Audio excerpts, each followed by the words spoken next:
Hi, Mark. Hi, Mark and Jim. Howdy.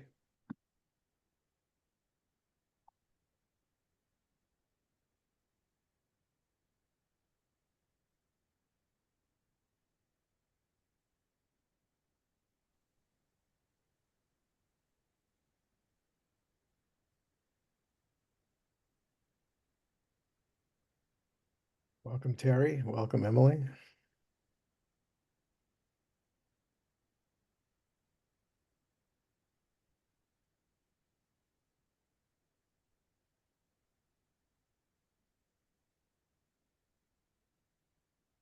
So Charles, I think I've got the recording started. See anything else that we need to do here? The recording should be sufficient. Okay, all right. And I sent you a note saying the other things I need for the website. Yeah, I'm kind of busy today, so I'll talk to you tomorrow about that.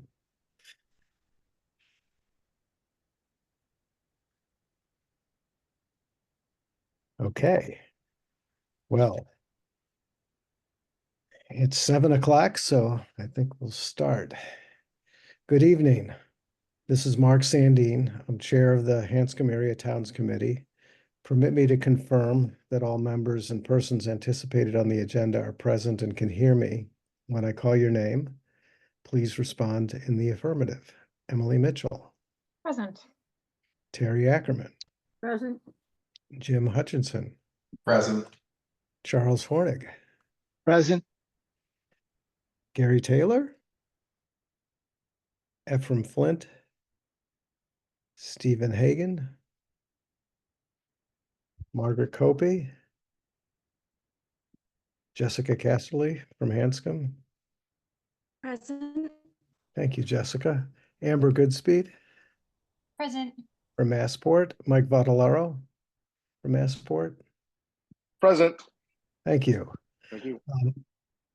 Simone Monteleone sent a note that she's unable to make it tonight. She sends her regrets. She would have liked to be here, but something has come up.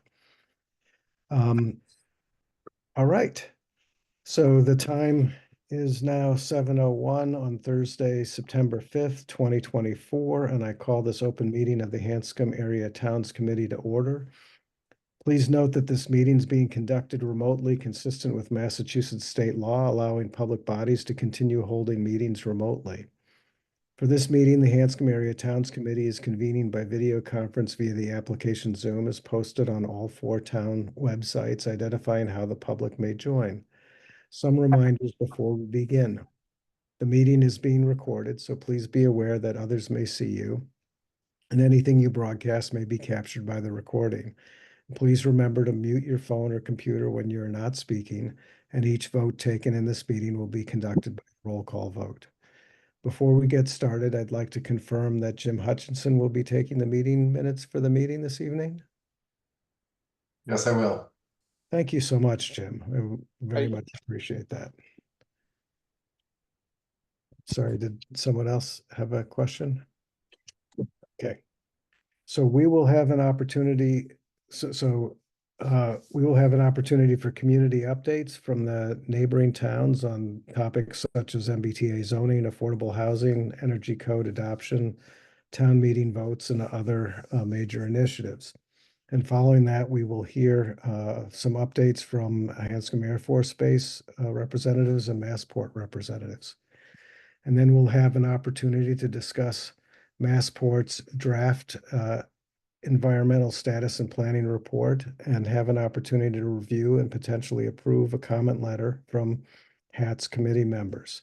Then we'll discuss the legislative, the last legislative session where there was some proposed by both the House and the Senate regarding Massport's charter. So that's a quick summary of what we want to cover today. With that, I'd like to proceed to the first item on our agenda, which is approving the meeting minutes from the July 10th meeting. Has everybody had a chance to look and review the July 10th meeting minutes?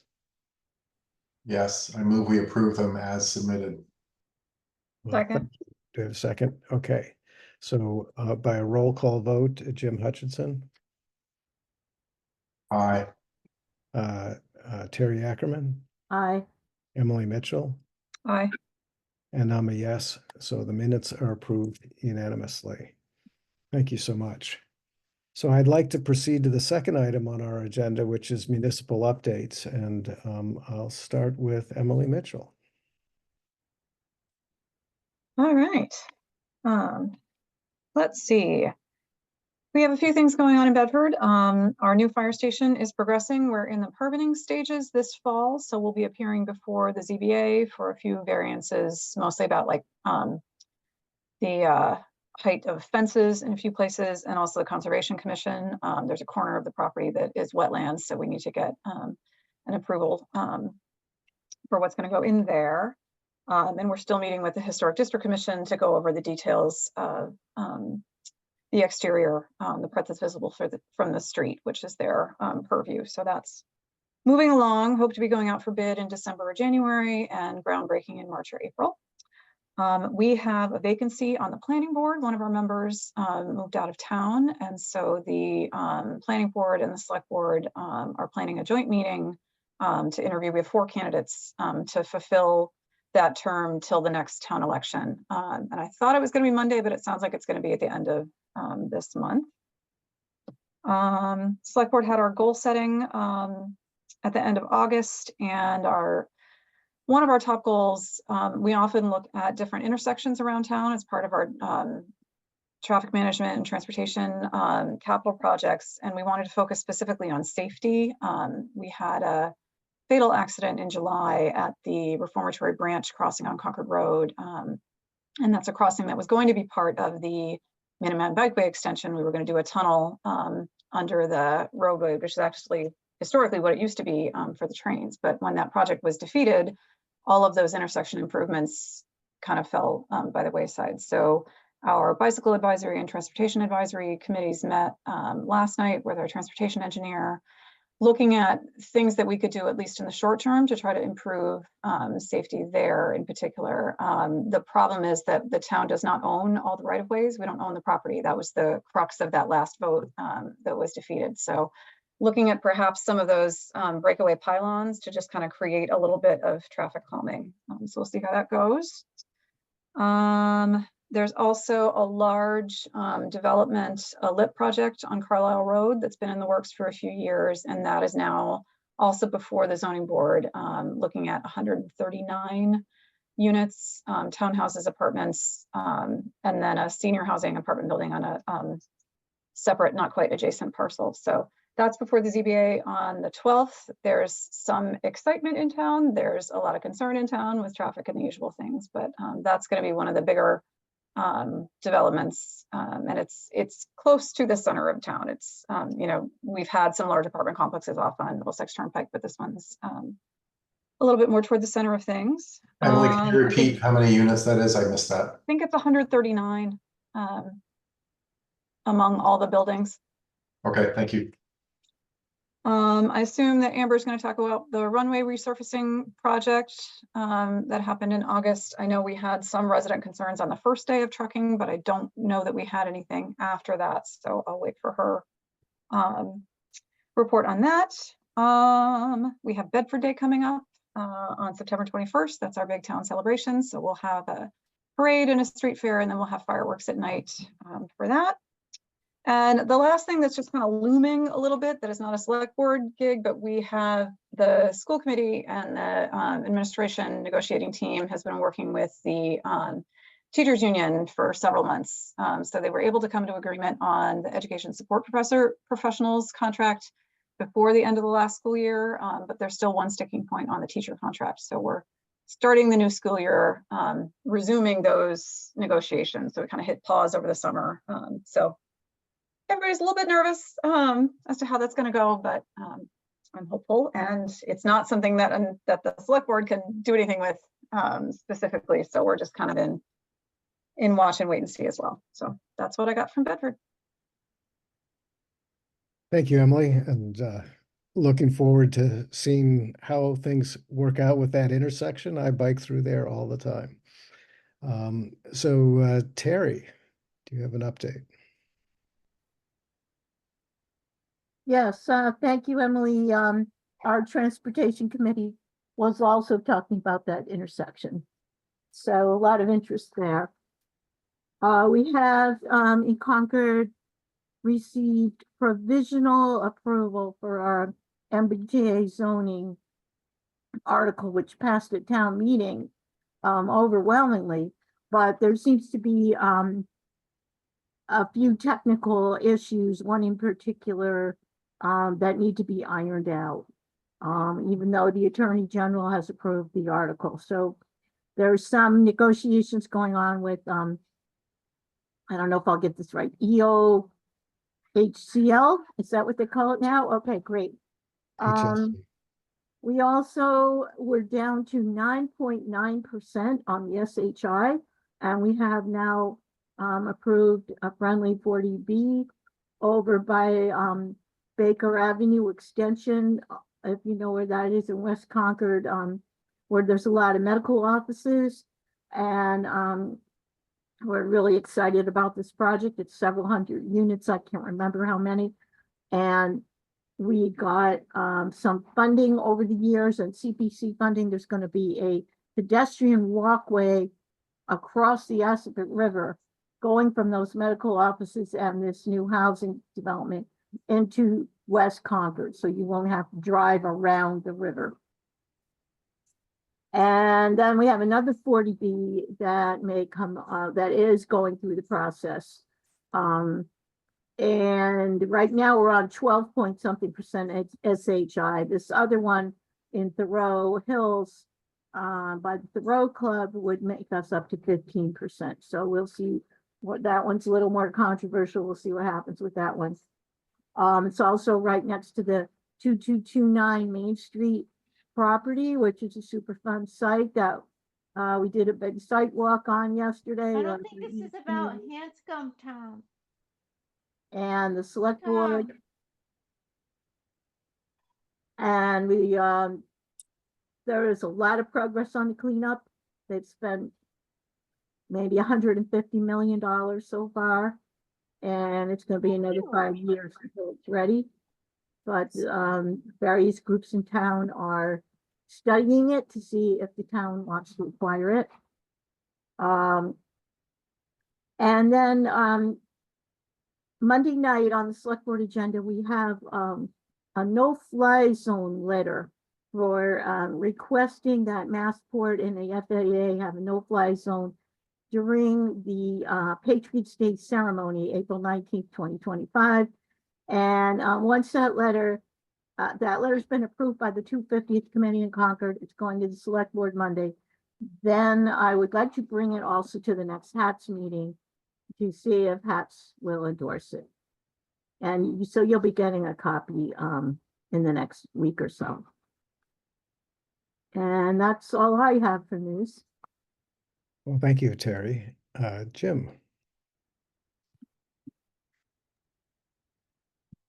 Hi, everybody. Let's see, in Lincoln, we have continuing work on our new community center, which will be in the Ballfield Road campus near our newly renovated school. So trying to complete that campus work that we started so many years ago.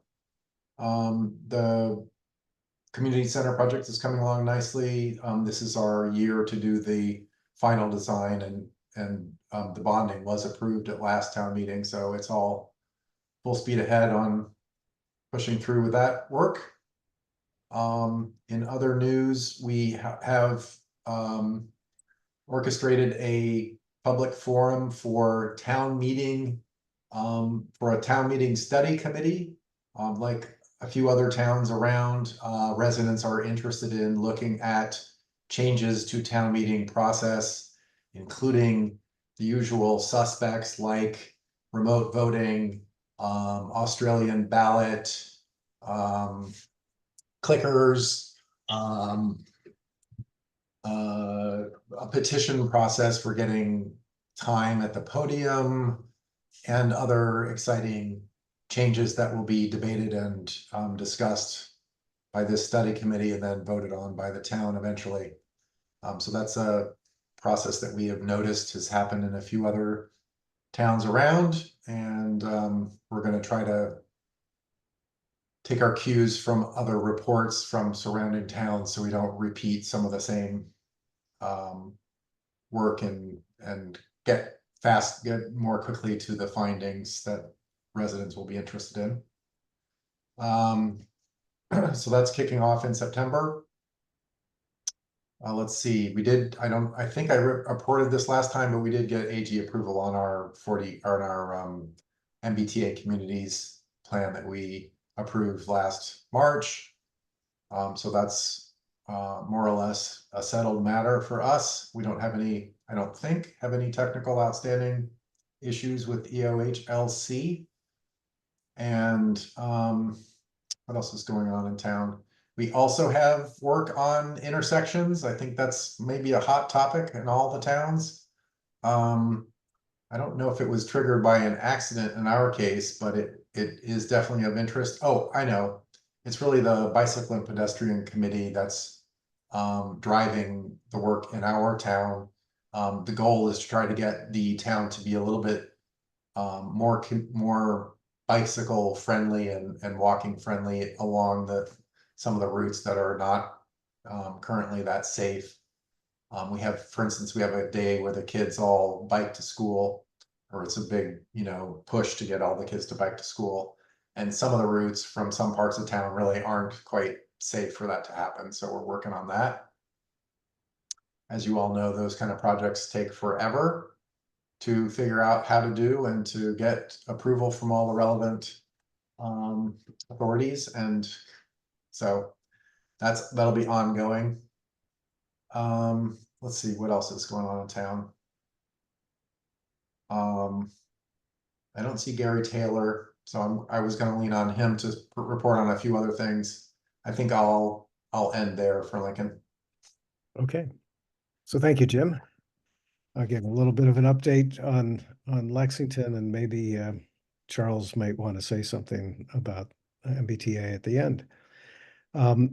So the big news in Lexington is Lexington Town Manager Jim Malloy is retiring after 6 years as our town manager at the end of the month. And the select board conducted final interviews last week, and just yesterday, approved hiring Steve Bartha, who is currently the town manager in Danvers, as our new town manager. And he's expected to start at the beginning of October.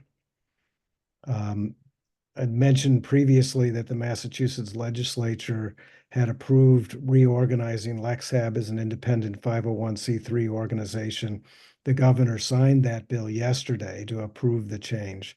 And so one of the goals LexHab has is becoming a 501c3 organization is to be more efficient in the way they use their money and to also encourage donations, and has already received a donation from from an estate of a longtime Lexington resident. So this is working out already. The Lexington Select Board released an RFP to build approximately 40 units of 100% affordable housing at 60% AMI on about 3 acres of town-owned property. And we have received 7 proposals, 7 really good proposals, actually. And the Select Board and the Affordable Housing Trust expect to select a developer in October. I mentioned the Lexington High School. The town continues to be highly engaged in this planning process for the new Lexington High School. We're having weekly school building committee meetings, several community engagement forums, it seems almost every week, and some of the largest financial summits in Lexington memory, to consider whether to build a field house or a pool, which folks who are familiar with the MSBA process might remember. MSBA does not fund those things, and they would have to be separate initiatives sort of off to the side. We've had many focus group sessions on things like educational priorities, sustainability initiatives, siting issues, such as whether the new high school, such as the location of the new high school on the property and the impact on local recreation fields, and the decision of whether to renovate or to build new.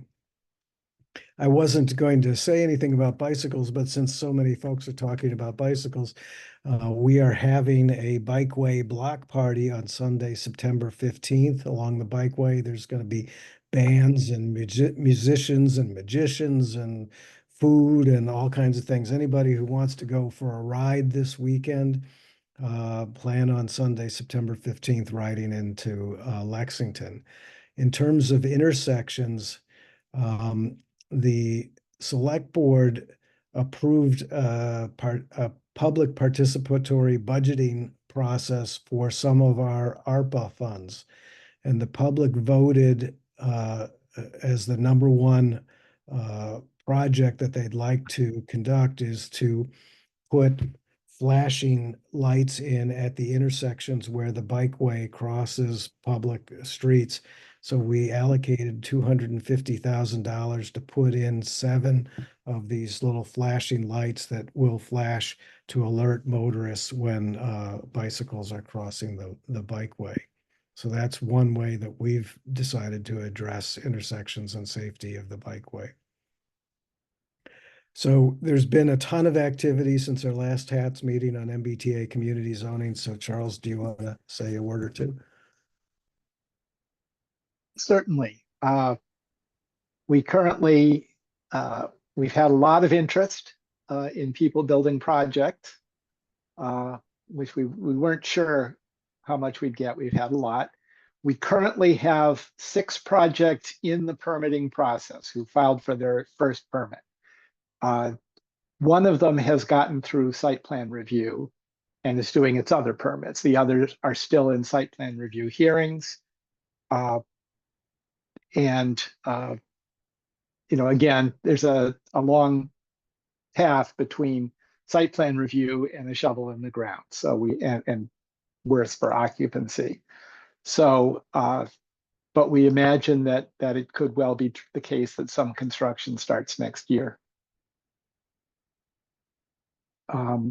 See, I guess the ones that might be of interest to the HATS community, there's a project at 17 Hartwell Avenue, 312 units.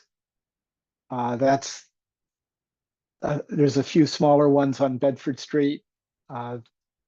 There's another reasonably large one at Concord Avenue. But I imagine that the Hartwell Avenue one is perhaps of the most interest to this group. We do see that as providing housing co-located. Charles, say again, the units for the Hartwell Ave one, I missed that. I believe it's 312 at this point. Now, Yes, understand, we have most of these projects have shrunk in the process of site plan review. That is, it turned out that the developers were a bit overambitious about what they could build and meet all of the technical requirements like groundwater and stormwater and ledge and all of that. So I'm not promising that 312 units will get built, but that's what's been proposed. Mark, I had a couple of questions about your remarks. Sure, go ahead. You said that you've set up a 501c3. Is that for donations to the town of Lexington in general, or is that a specific purpose?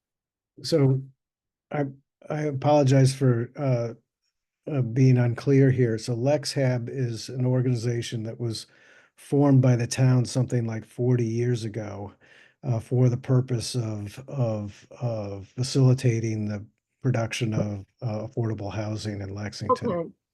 And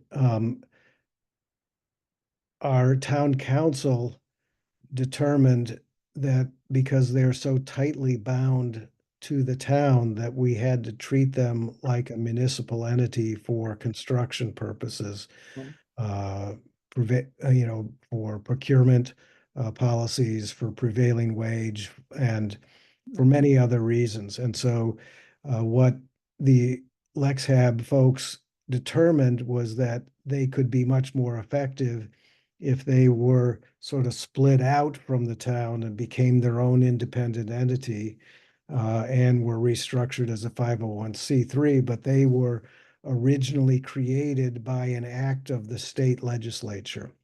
Yeah, I get it. Yeah, we have that in Concord. It's Yeah, so not we small. had to go to we had to do a home rule petition a couple of years ago now. So it's been a 2-year, maybe longer process to go through that this is something we wanted to do and then write the stuff and then the legislature came back and said, we want changes to your home rule petition, which we had to approve.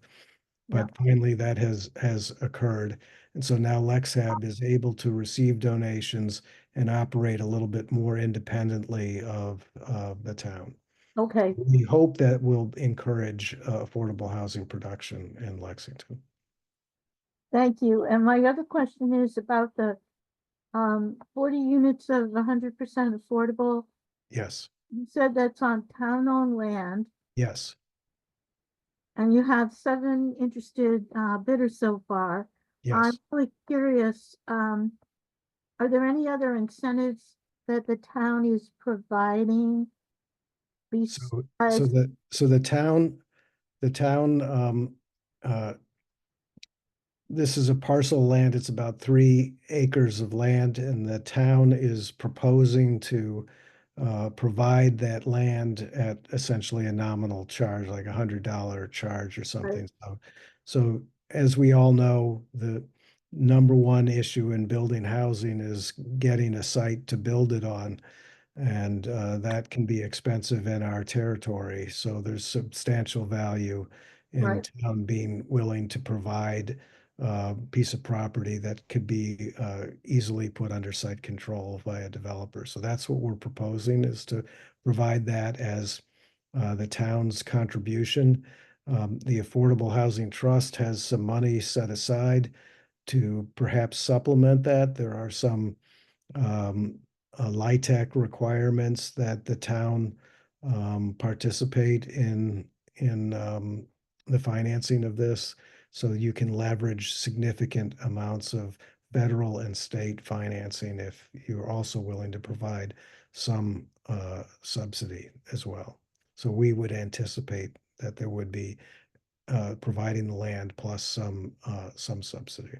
Okay, yeah, that was my question. Thank you. Sure. Back to Charles' comments on MBTA zoning. He mentioned that there's a lot of interest. There is a lot of interest, and it seems to be accelerating. We have, and as Charles said, you can't be sure what's actually going to get built, but we have over 1,100 units that have come to the town for some level of town staff review. And and that's, something on the order, it's a little less than 10% of the number of housing units we have already.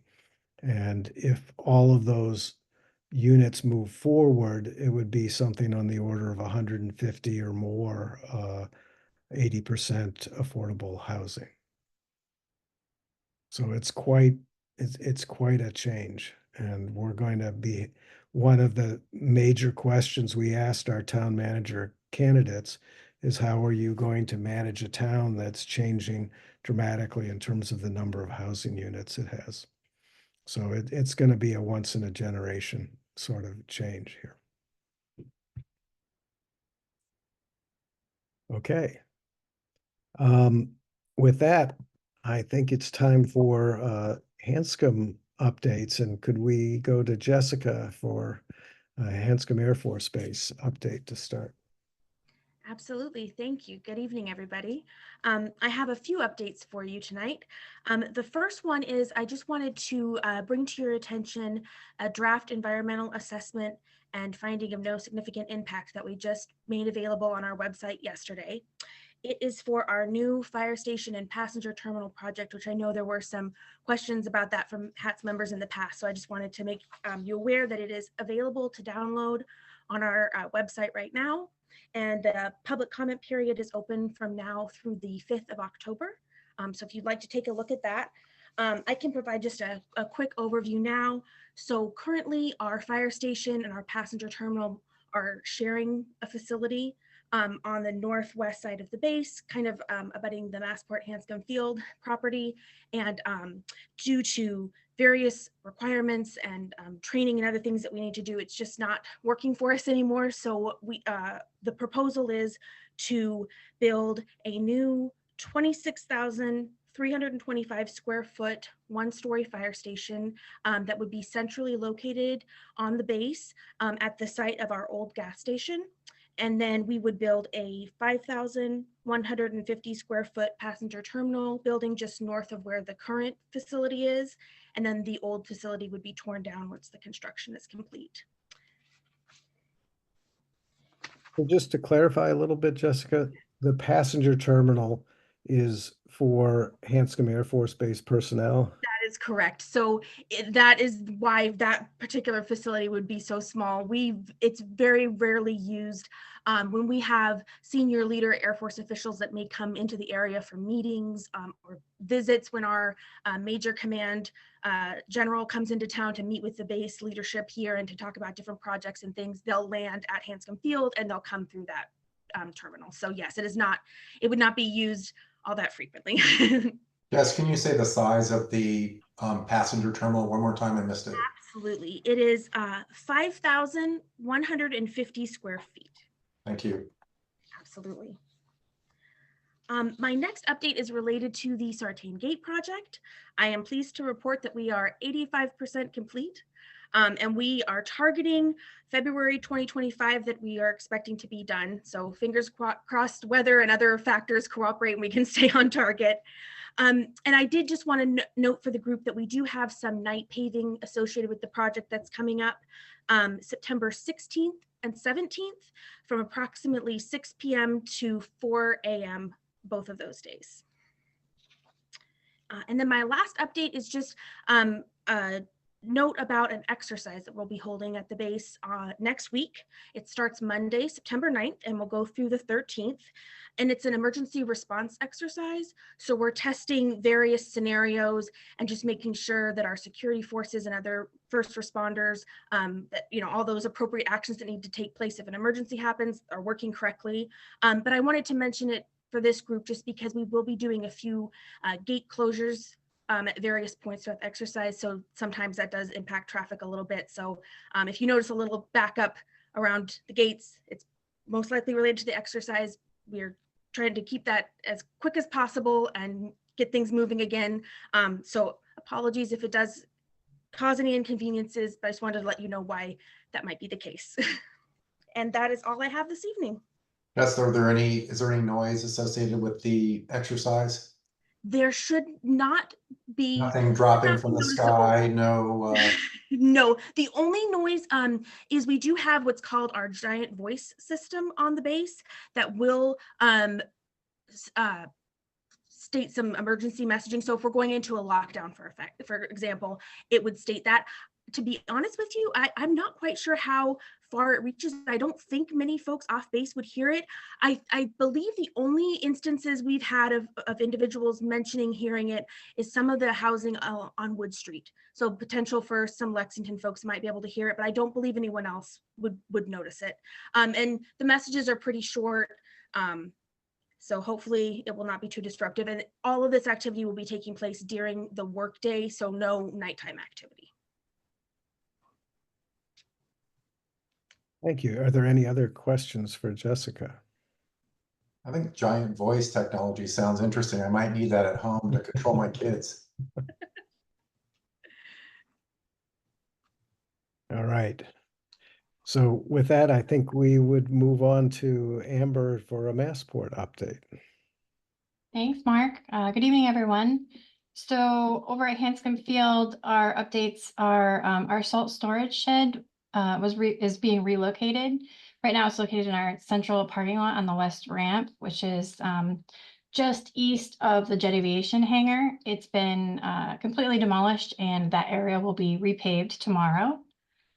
The next update that I have is that our environmental status and planning report, which is a comprehensive document that studies and analyzes all present and future potential conditions at Hanscom Field, as far as I'm aware, it's well above and beyond what any other general aviation airport produces for reports in the country. So the draft document was completed and filed with MEPA earlier this year, and the public comment period closes on September 12th, so that's coming up. As you're well aware, I think that's why we're meeting today. And the full document is available on the Massport website. However, if you do want to comment on the document itself, don't send comments to us. Make sure you send them to MEPA on their environmental monitor by the close of business on September 12th. And then my last update is that our shorter and lesser used runway, which is runway 523, has been successfully repaved and reopened. And after a 30-day curing period, our contractors will return to paint, and we anticipate that to take place in October. So it won't be used for the next month?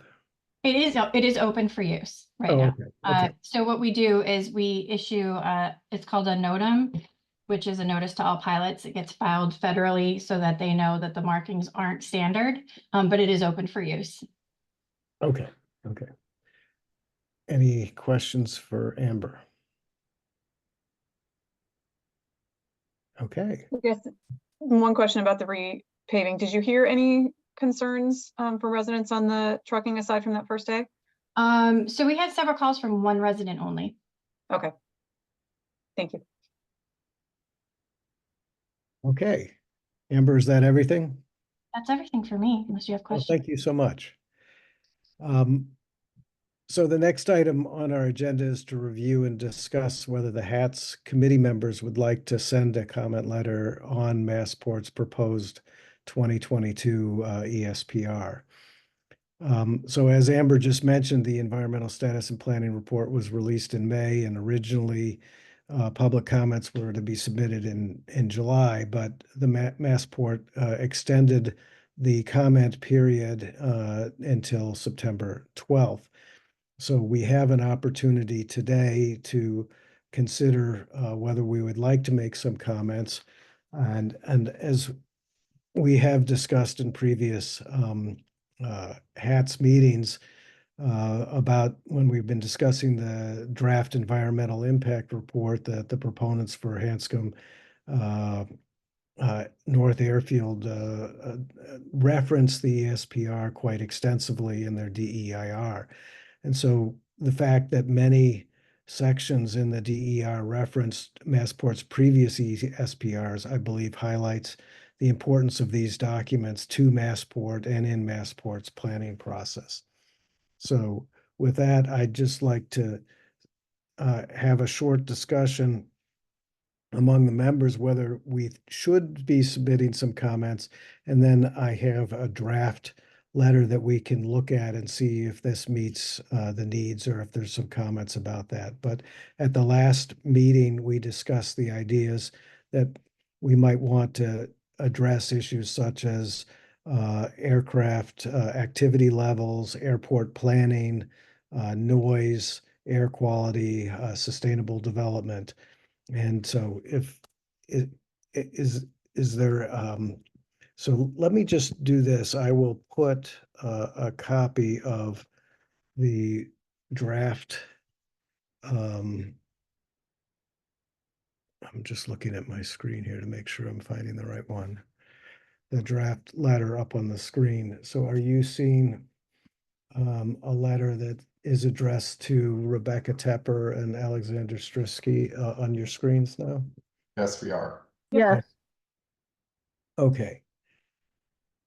So I'll just go through this briefly, and then I'll come to comments from Emily and Terry and Jim and see where we stand. So the letter here the start of the letter here may look very similar to folks to the letter that we sent regarding the DEIR. The basic idea being that the ESPR discusses 6 criteria pollutants, which the EPA tracks, and they include carbon monoxide, lead, nitrogen oxides, ozone, particulate matter, and sulfur dioxide. But the draft ESPR states that Massport only considers emissions from aircraft operations for these criteria pollutants up to 3,000 feet above ground level. And so one of the things that we requested in our comment letter on the draft EIR was that we felt that those emissions ought to be tracked not just for the first 3,000 feet of the flight, but for the entire portion of the flight. And so typically when an aircraft is taking off, it may spend 1 minute from taking off until it's over 3,000. A jet aircraft, excuse me, may spend typically only about a minute of its 100-minute flight in that 0 to 3,000 foot area. And so when we are looking at aircraft emissions from a climate perspective, we're interested in these emissions for more than just that short period of time where the aircraft is in and above the airport itself. And as you may recognize here, this is also language that was in unchanged language that was in our previous comment letter on the DEIR regarding particulate matter and the understanding, the new scientific understanding that the smaller the particles, the more damaging they are to our health, and that as we are evolving our understanding of the health impacts of ultrafine particulate matter, we might want to update our ability to track those. And we've had some presentations by Professor Huda on this topic in the past.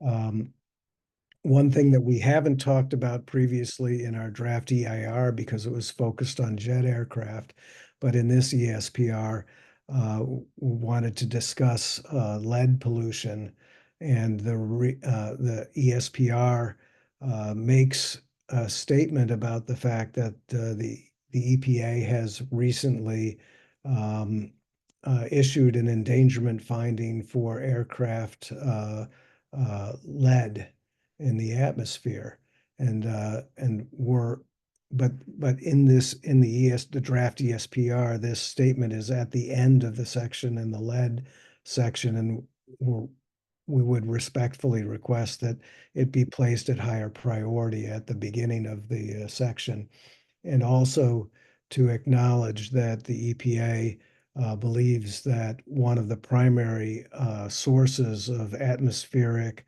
lead emissions comes from operating piston engine aircraft. And given the fact that Hanscom is undoubtedly one of the largest general aviation airports in the New England area, that would tend to indicate that that Hanscom is a significant contributor to atmospheric source of lead, and we felt that that should, I would suggest that that should be acknowledged. The next part of this is that there are a number of places in the ESPR where it compares air emissions from the field to emissions for the entire Middlesex County, which is something on the order of 1.6 million people. And the letter here would suggest that perhaps a more valid comparison would be a smaller study area. And perhaps one of the ways to think about that in section 8.4.2, when the ESPR is considering motor vehicle emissions, they consider a study area of only 9 square miles. And if we're looking at only local emissions from 0 to 3,000 feet for aircraft operations, this draft letter would suggest that perhaps a study area of that size would be more appropriate. But in any case, whatever study size is used, we do believe that the ESPR should report the total operational emissions for any flight arriving.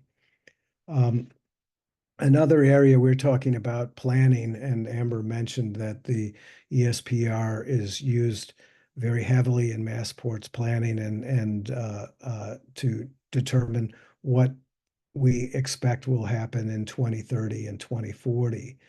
However, the scenarios that are proposed in the 2030 and 2040 timeframes for the ESPR proposed significantly fewer hangar expansion of, excuse me, proposed that only 160,000 square feet of hangar space would be needed to meet the 2030 demand. And we're looking at the fact that in the draft EIR from the Hanscom North Airfield proponents, that they're proposing to build 500,000 square feet.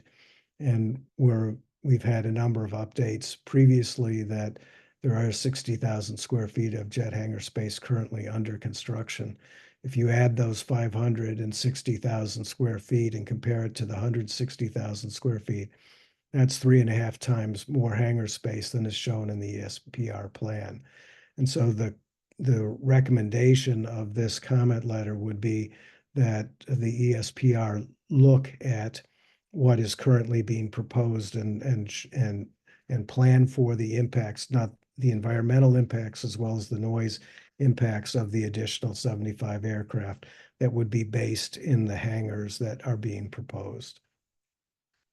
The ESPR also states that air pollution measurements for the field are measured at Chelmsford for ozone and Boston for the other criteria pollutants. That's 11 miles north of Hanscom in Chelmsford and 14 miles southwest in Hanscom. 14 miles southwest of Hanscom for the Boston location. So the idea here would be that it doesn't seem possible that air quality measurements being taken 11 miles or 14 miles away could in any meaningful way measure the actual air pollution emissions that are occurring at the Hanscom field.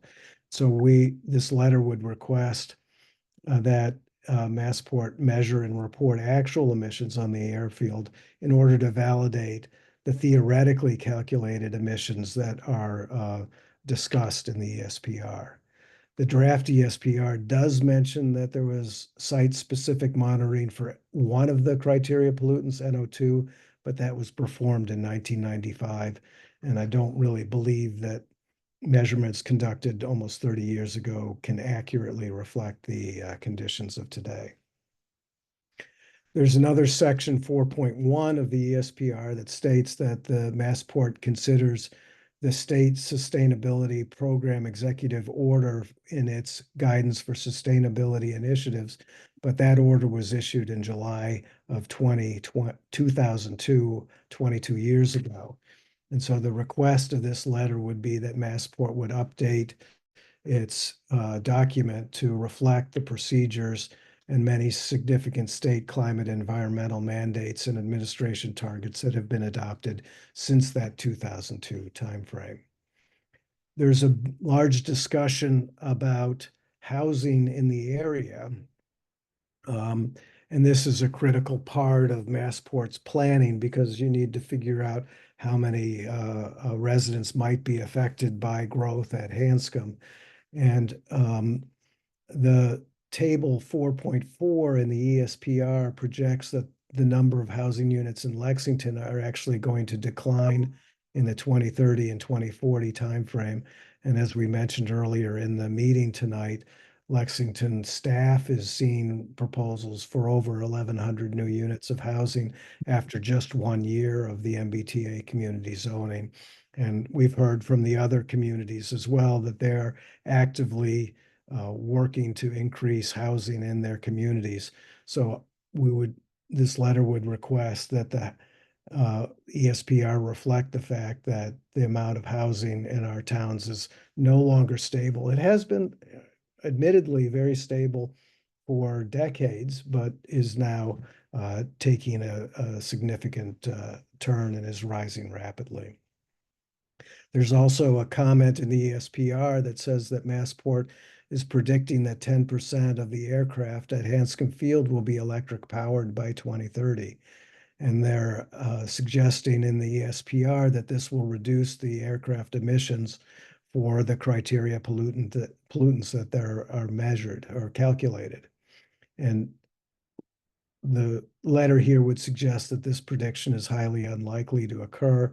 and would request that this assumption be removed from any calculations on aircraft emissions unless Massport can show with some current data that there are viable electric aircraft certification and production schedules that would meet that time frame, and that there are business plans from the aircraft operators at Hanscom Airfield that they actually do plan to purchase and operate at least 10% electric aircraft by 2030.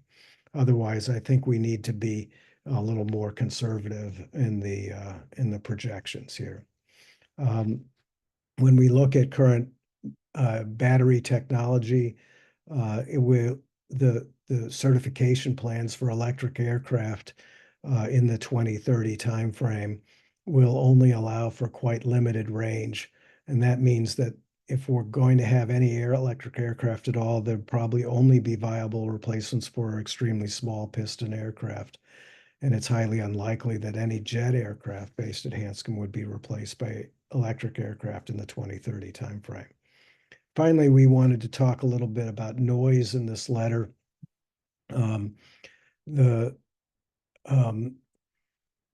There's a definition in the letter that says that the Massport uses that tends to lead one to believe that noise is primarily an annoyance. And this letter would suggest that we recognize many authorities that suggest that noise pollution is more than just an annoyance. It is a threat and a danger to the health and welfare of the nation's population. That's what the EPA says. The Federal Noise Control says that that is the policy of the United States, that the environment will be free from noise that jeopardizes their health and welfare. And the American Public Health Association defines noise as an unwanted or harmful sound. And the World Health Organization says that noise is the second largest environmental cause of health problems after the impact of air pollution. Excuse me. So there's a number of statements in here about from the World Health Organization and the EPA that have determined that sound pressures can be quite dangerous to our health and our hearing at substantially lower levels than the 120 dB mentioned in the ESPR as causing discomfort. So there's also been research that shows that nighttime and early morning aviation noise disrupts sleep and can be especially harmful, particularly some studies showing that there's a link between nighttime aviation noise and death from acute cardiovascular events. So this is particularly concerning given the fact that there's increasing numbers of nighttime jet operations as reported by Massport. So the letter would request that Massport think about new initiatives they could take to limit nighttime operations as I think it was in 1985, they instituted a nighttime usage fee, but it is clear that that nighttime usage fee has not been effective at tapering off the amount of nighttime aircraft noise. And finally, the ESPR spends a lot of time talking about a noise standard called 65 DNL. And that metric is used to define residential compatibility with aircraft noise, but that standard is old, and the General Accounting Office has found that it is quite confusing that communities do not understand what is trying to be presented. And so we would respectfully request that the ESPR clearly communicate the impact that a DNL 65 standard would have. And the graphic here that you're looking at is from a GAO document that shows that the DNL 65 standard means that 100 flights a day over a particular location at 94 dB would result in a DNL standard of 65 dBs.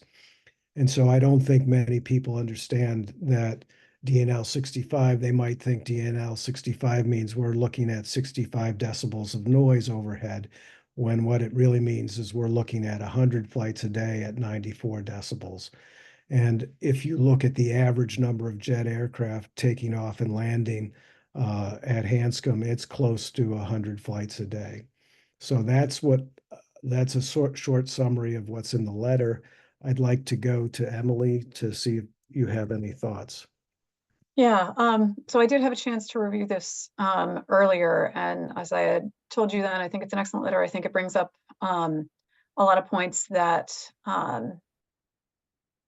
both reinforce things that were said, at least in the Bedford letter and the HVAC letter, but also brings up some other, some newer points, and I think presents them in a different way. So I think that's great. The one thing I will say in terms of calculating emissions for an entire flight, like above 3,000 feet, I know the answer is going to be, from Massport's perspective, we're only responsible up to 3,000 feet, and beyond that, it's the FAA. So, you know, we can acknowledge that, like, yes, this is not something you can control, but in terms of the overall environmental impact, like, we're essentially asking the FAA to say, share this data. This data is part of the reporting that we need to do for this state. So that's my only other thought. Thank you. Terry, do you have any comments? Yes, I want to thank you, Mark, for an excellent letter. You have put together a lot of really important ideas that we've been talking about. What I did do earlier today was you have a couple of things at the end of the letter too that you said additional comments. I tried to add them back into the body of the letter, especially 4.21 and 4.23. And I also, I didn't change any of your wording at all, but I rearranged some to put it by topic. So if I could share my screen, if people are interested, I could show you what I did. Or maybe you haven't, Mark. I don't. I haven't had a. Okay, I will do that. Let's see. This is it. Okay. And again, I thought you did an excellent job, and I didn't change any of the wording. So it starts out the same. Can everybody see that? Mhm. Okay. And then I just put some by topic. So, and it's not perfect. I might have some mistakes, but I tried to put, like, number one, greenhouse gas emissions. Number two, ultrafine particles, just to kind of make it maybe a little more readable, I guess. Just sort of signposts as you're reading. Yeah, lead Yeah. pollution, future scenarios. This part is where I added in the additional comments about the North Airfield. Location of the air pollution measurements, sustainability, noise, and the last one was about housing. And that this also included that last additional comment about the errors in that table. So all I did was move around everything, or not Okay. some of the things. And so, but you know, I don't think I've changed any of the content. All right. Thank you. So Jim, do you have any comments? I also applaud Mark and Terry, I guess, for the work on this letter. It looks great to me overall. I'm excited about touching on all those topics. I think they're all worthy topics that our constituents care about and will appreciate our attention to. I had one technical point, and this is related to the tracking the emissions above 3,000 feet. As Emily pointed out, that's an FAA issue. I'm fine with putting it in this letter because we want to make a stand on it. But I would point out that you get double counting if you count the entire flight for both departures and arrivals.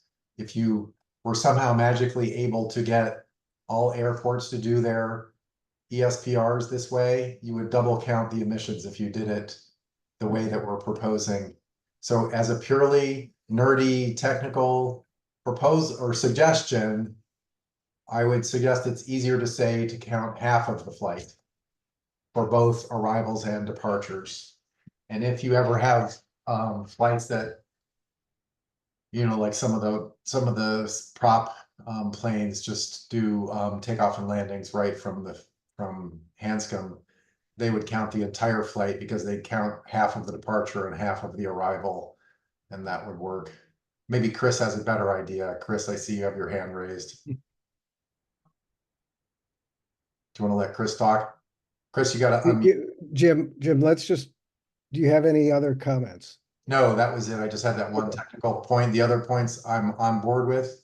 I'll mention to the other selects that I did have an offline conversation with Mark about the technical content of the letter, and I wanted to confirm that we had reached out to some experts on both the air pollution and the noise measurements to make sure we had our facts straight.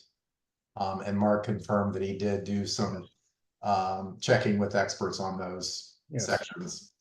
And they made no changes to what's in the letter. They suggested adding lots of additional stuff. Yeah, of course they did, but I would like to keep the letter from getting too much longer. It's already a little long for my taste. Right. I really like that you have the footnotes, the references. It's very professional. A lot of work went into it. Thank you. Yes, Okay. thanks again, Mark. Christopher. So most of all, I just want to repeat everybody else's comments and thank you. And I think this is an excellent letter. I think it is important to have as many of these letters as possible. And you brought up some new points here. As far as Jim's comments were concerned, I agree with almost everything you say.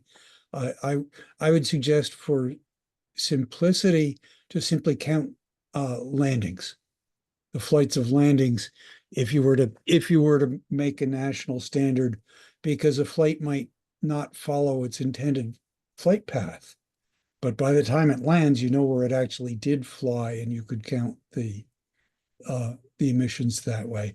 I don't think we're going to have much influence at that level. I don't think either one's going to get adopted, Chris, but No. I'm happy to suggest that. That works for me better than counting the full flight both directions.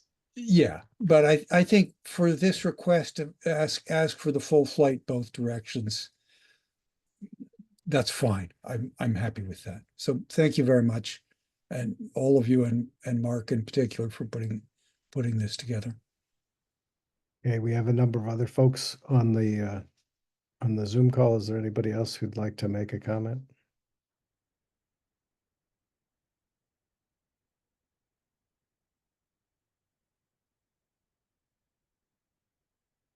Okay, so given that I'm hearing support for sending this comment letter, Emily, you're really good at this. Are you looking for a motion you have to a empower motion? you to make the corrections that we discussed and Yes. send the letter on behalf of HATS? Right. I move that we empower the chair to amend the letter as we have discussed in this meeting and send it to the MIPA office by the deadline of September 12th. Second. Okay, thank you. So Jim, Aye. Emily, Aye. Terry, Aye. and I'm a yes. Thank you so much for your support, and I appreciate that. Thank you. Mark, you're going to send the final version around for us to e-sign, Yes. I presume? Yes, what I'll do is make the changes we've looked at here today, and then I will send a signature copy to you folks. So And are we going to keep what you currently have, which is just the 4 of us are signing? We're not trying to get all selects to yeah, sign. I think that's right. I think that's the right way to go. Okay, thank you. Are And you looking for the member town select boards to vote to support this letter, or are we sending our own letters, or both?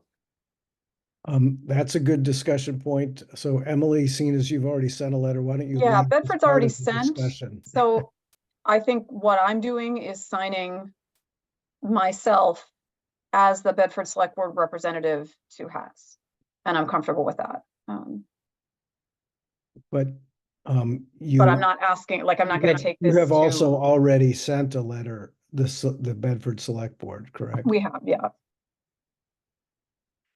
So on Mm. Monday night, the Concord Select Board will be reviewing our letter, which I haven't actually drafted yet. I wanted to see what happened tonight. But it sounds like each town then is also writing their own letter. So, but you're not necessarily looking for other parties, like individual select boards, to endorse this letter. No. No, I Okay. don't think we have time by September 12th. Okay. Just wanted to understand what we're doing. Okay, great. All right, and Jim, are you thinking about Lincoln sending a letter? So I don't know of a letter currently from Lincoln. I'm guilty of not, pushing Right. hard enough for that to happen. So I'm not sure that's gonna happen. I'm not sure it's gonna happen in Lexington either, because I don't know that we have a meeting. So we'll see. But thank you. So the next item on the agenda was just a short sort of update discussion. At our last meeting, we spent a lot of time talking about sending a letter to our legislative delegation about updating Massport's charter. And so the update I just wanted to provide was that at the last meeting, we were aware that the Senate had already passed a bill that would update Massport's charter. Let me see if I can find the language here. Hang on a second.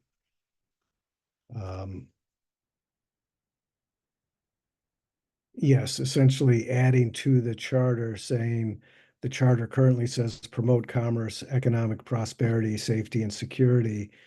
And it would add to the end of that charter while prioritizing environmental resilience, equity, and reductions in greenhouse gas emissions. And the Senate passed that bill.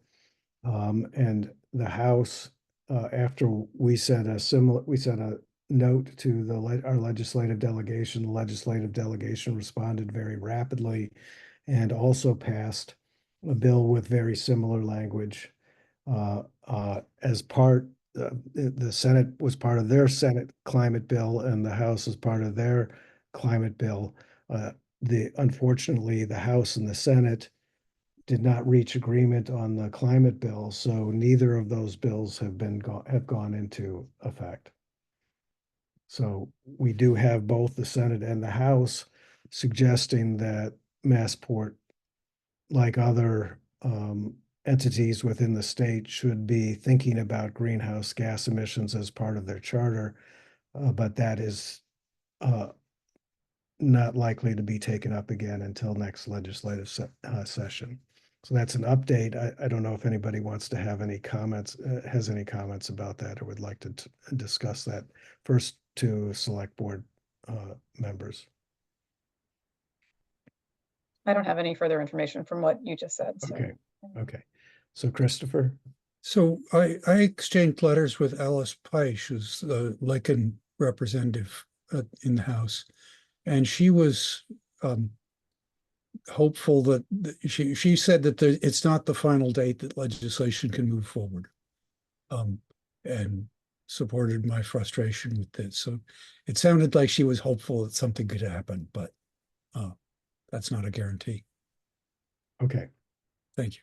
So that's all I had was an update, and it's 8:07, and the next thing to talk about is when do we have our next meeting and what do we talk about?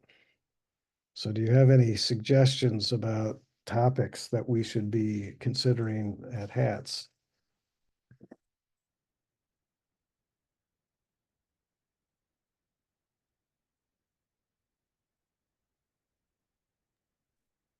Remind me, North Airfield is gonna come back at some point?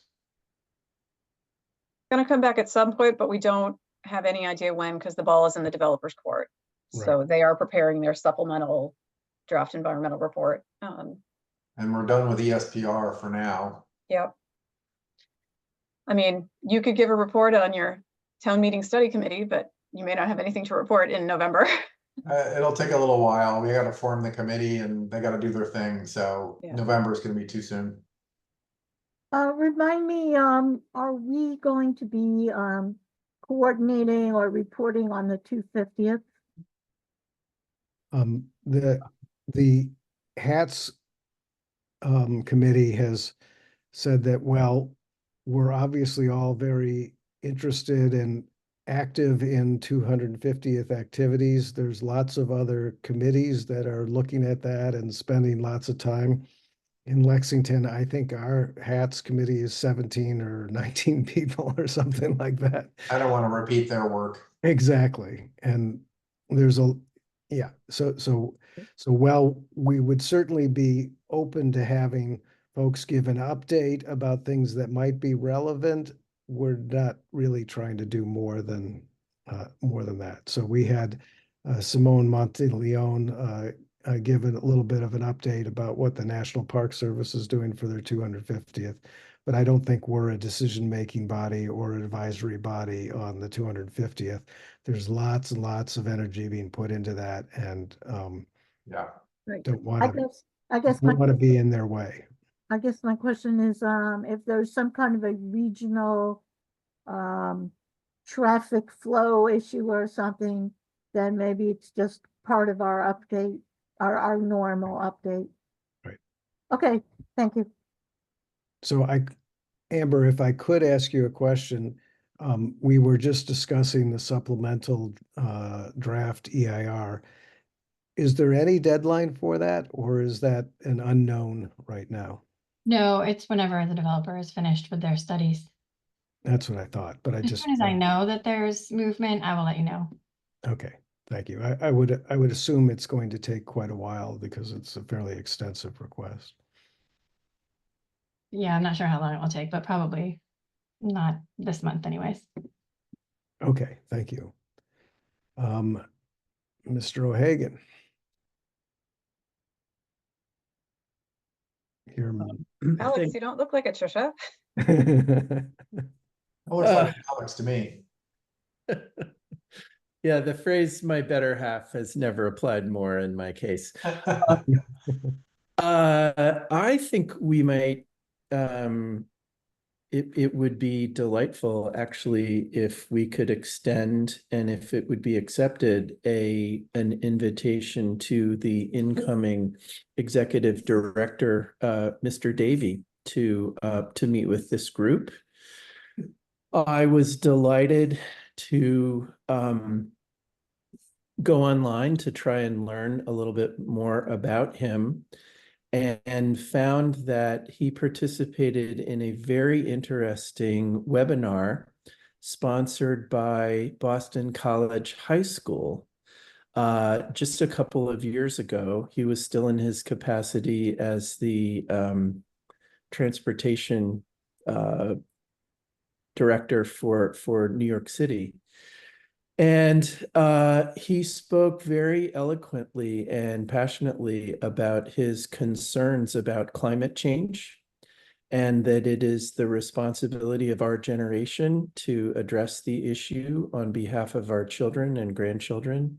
He specifically addressed the 13 and 14-year-old boys who were tuned in to this session, and said what a great responsibility he felt to try and address the problem, and even apologized on behalf of our generation for not doing that more.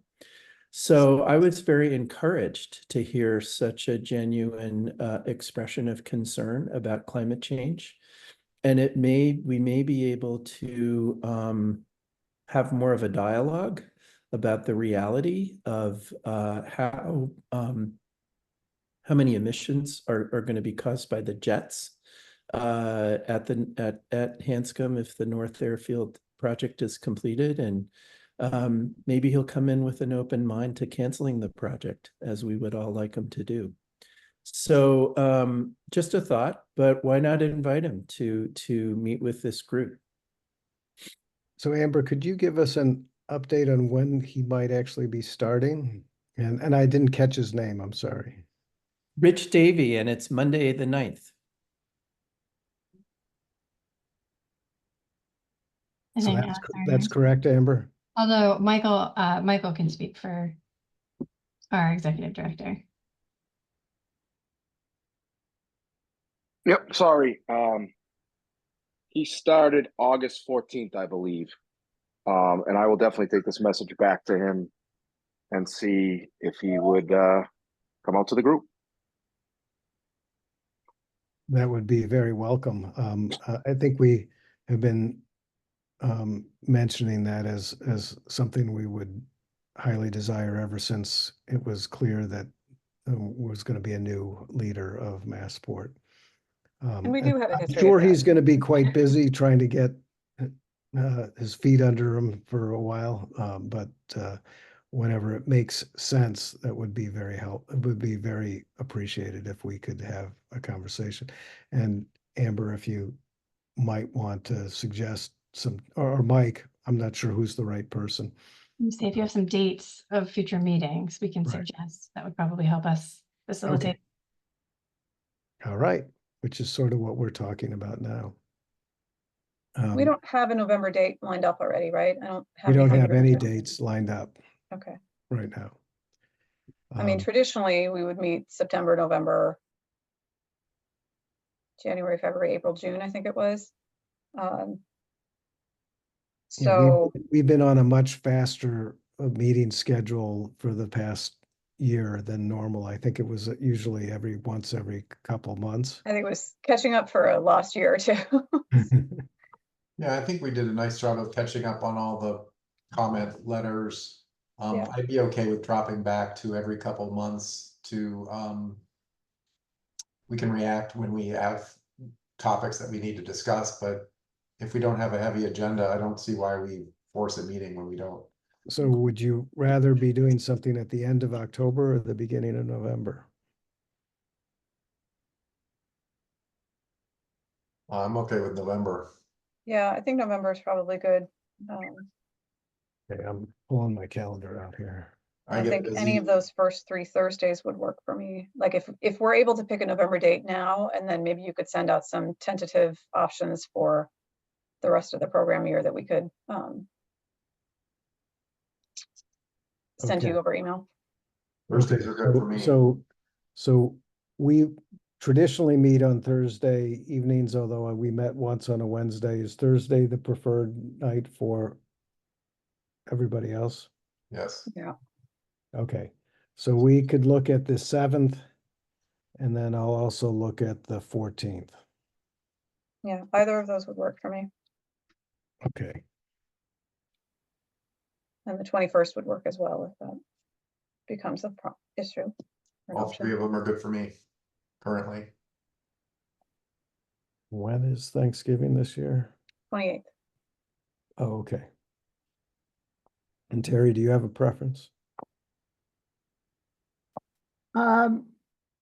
Wait a minute, Thanksgiving is the 20th? 28th. 28th. It's late this year. That makes more sense, right? That's got it. Okay. I may have a conflict with the Thursdays. I think I may be having a meeting from 6 to 7:30, but I don't know which Thursdays. So I think let's just go with whatever schedule works for you guys right now. Okay, I'll figure. and I'll circle back around. So my inclination would be the beginning of November myself.